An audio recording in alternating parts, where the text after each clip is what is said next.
So Transit, good afternoon. Jonathan here. Hope you guys are doing well. Hope you're having a great weekend. Starting a brand new series today called Love Hate. We're talking about what it looks like to be people that just love people. I think it's super powerful for the moment that our culture is in right now. And so hopefully it's going to be super helpful for us over the next couple of weeks. Yeah, and then stay on the lookout. We've got some more events coming up for us. We're going to be hanging out together here in the next few weeks. We'll have some information to you guys this week about that. And then right after this message, we're going to jump straight into small groups on Zoom. So you should have gotten an email, or your parents should have gotten an email with a link to come hang out with us there. But we'll see you guys in a little bit. Bye.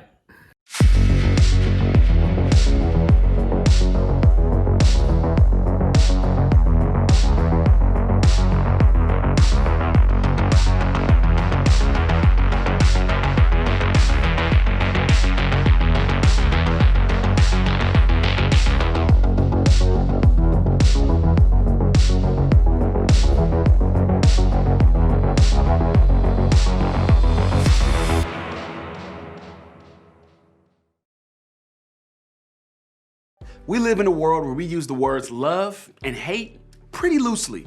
For example, you may say you love Lucky Charms cereal, but you hate Justin Bieber. You may say you love Marvel movies, but you hate cats. You get the idea. We live in a love-hate culture. Love is a big deal to us. Most of the biggest movies in the theaters have a love story attached to them. A lot of songs that top the charts are about love. Americans alone spent $20.7 billion on Valentine's Day. In the church, we talk about how God loves you and you should love one another.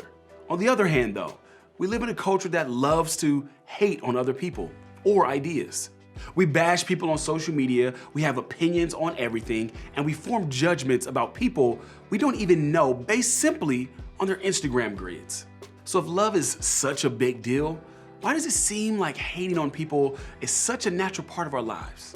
There's a lot we could say about the different ways people hate on people, but because we have limited time together today, we're gonna focus on just one: gossip. Now, before you roll your eyes and think I'm hating on anybody who hates on somebody else by gossiping, just hear me out for a second, because adults are just as bad as teenagers. But you have to admit that it's a big deal in high school. Am I right or am I right? Think about it. Aren't a lot of the conversations you have about other people? Isn't it true that rumors have ruined some of your classmates' reputations? Don't you sometimes hear stories that seem a bit sketchy on details, but they're full of interesting dirt, so it's fun to talk about? You may be thinking, I don't talk about other people, but I know people who do all the time. But the truth is, we all need to take a look in the mirror and ask ourselves if we contribute to this form of hating. I mean, with all the things we have going on in our lives, why is it so easy to spend time gossiping about other people? Why does gossip have such a strong appeal to us all? I think there's a few big reasons why. Number one, our insecurities. If we can point out what's wrong with other people, it helps us cover up what we feel insecure about within ourselves. Another one is easy bonding. There's no better way to get in with a group of people than by contributing and connecting through gossip. Another could be fun. It's highly entertaining to be the first person to know the juicy details or be in the middle of breaking news about other people. Another could be competitive advantage. Some of us want to be the best, so we'll cut other people down just to show that we are. Or maybe it's truth.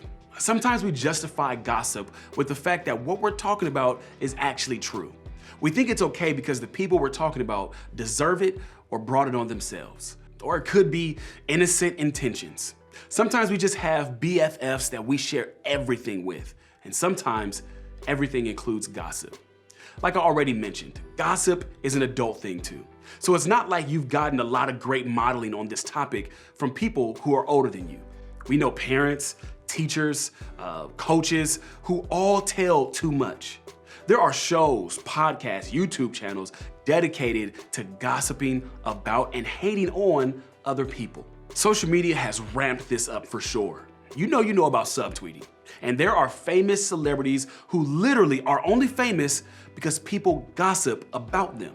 They haven't released an album, acted in a movie, or even invented anything world-changing, but they seem to be the trending topic all the time.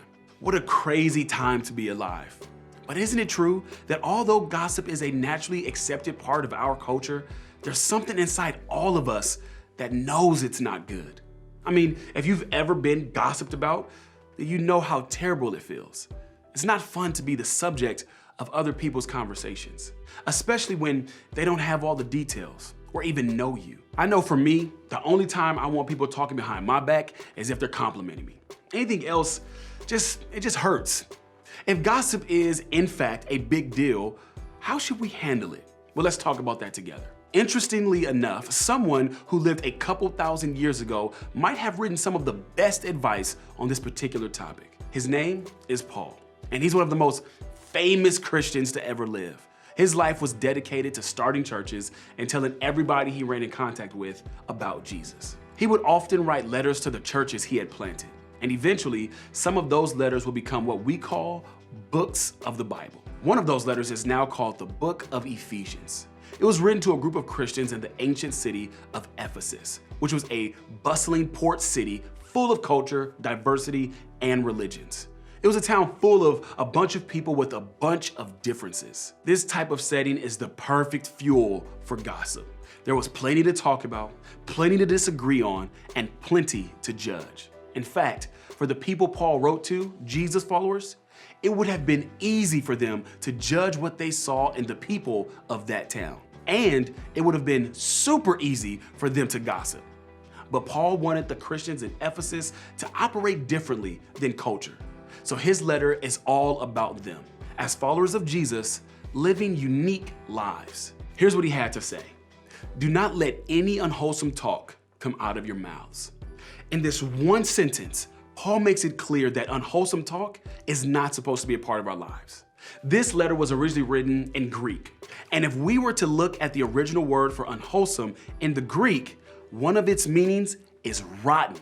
And that, y'all, is a great word to describe what gossip is. Gossip rots our friendships, relationships, and reputations. This isn't what we want to produce with our lives, is it?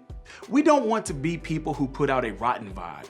When we participate in or initiate gossip, we're actually contributing to the rotting of some of the things that matter most to us and the people around us. In fact, not only does it rot things around you, it might actually be an indication of something unwholesome on the inside of you.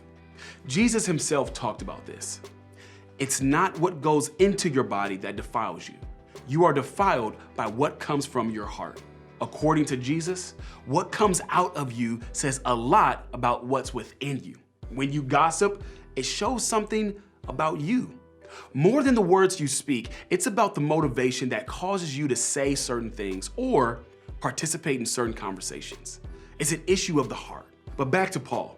He gives us an alternative to the unwholesome gossip.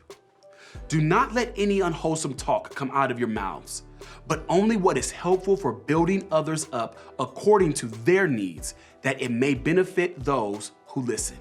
In other words, if you choose to put the needs of others ahead of your own, and when you think about who a person is, instead of just judging them, you'll stop yourself from gossiping. You'll think about them before you speak about them.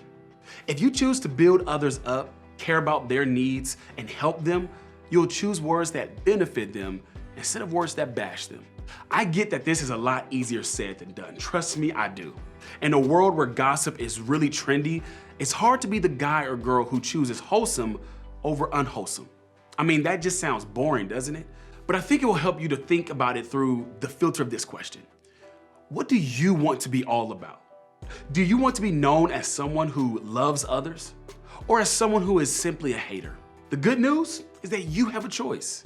You get to decide who you want to be and what you will be known for. The bad news is that you could become known for being someone who is viewed as a hater if you choose to take part in the gossip that is all around you. But I want you to know that God wants you to be all about something else. That's why He gives you the power to be different. Just because gossip is fun, normal, or even trendy, it doesn't mean you have to participate. Instead, you and I could choose to be about something else. We could seek the kind of reputation Paul talked about, one where we're known as people who use words to help others, build others up, and make their needs a priority. We simply choose love over hate. Think of it this way. Let love be what you're all about. Of all the things we could be known for, let's start with the thing that Jesus said was the greatest: love. This starts in our hearts, with us making a decision to value and care about other people. It then transfers to our words. We all have a way of deciding what we say. Here are a few of the filters we commonly use. Will it make me look funny? Will it make me look cool? Will it make me look smart? Is it mostly true? These filters often lead to unwholesome talk. And before we know it, something rotten comes out of our mouths. We need a new filter, and I really like the one Paul gives us because it ties in perfectly if we want to be people who are all about love. It's a very straightforward filter, and it goes like this: is this helpful? Before you and I say anything, we should use this filter. In fact, we can put it into practice immediately. We can start today in small group. We can start today when we get home. All we need to ask is, will these words be helpful? Will they build others up? Will they show the world that I'm all about loving others? If we choose to be all about love and use this filter, the words we should and shouldn't use will become really clear. It's actually pretty amazing how practical a filter that's thousands of years old is in today's world. Imagine for a moment if just those of us in this room chose to let love be what we're all about, and we chose not to build our lives around gossip and negative talk. Imagine if we chose to be people who use words to help and build up others. This would have an impact on the world around us. In fact, it may just change the view some people have of Christians. Imagine if Christians were known for being all about love instead of hate. How much more appealing would it be to follow God? How much more magnetic would the church be? All of us get to decide whether we'll be known for being about love or being a hater. Let's let love be what we're all about.